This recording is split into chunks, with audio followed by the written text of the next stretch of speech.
au ni shida gani ambayo imesababisha kifo chake? Shoti ya umeme. Ilimtokea yeye akiwa wapi? Kazini. Na ilikuwaje mpaka ikawa shoti ya umeme? Hapa siwezi kujua, maana sisi tumepata taarifa tu kama shoti ya umeme. Na mdogo wako alikuwa ni mdogo wa namna gani, kwa maana ya tabia zake, makuzi yake na jinsi ambavyo alikuwa akishiriki kazi hapa nyumbani kama familia? Mdogo wangu ndo baba wa familia. Mdogo wangu kama baba hapa nyumbani. Mdogo wangu anatulea sisi kama ndugu wake wadogo.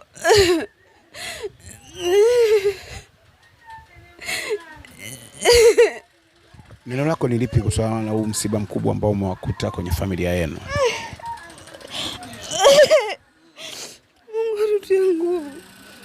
Mungu atutie nguvu katika kipindi hiki mnachopitia.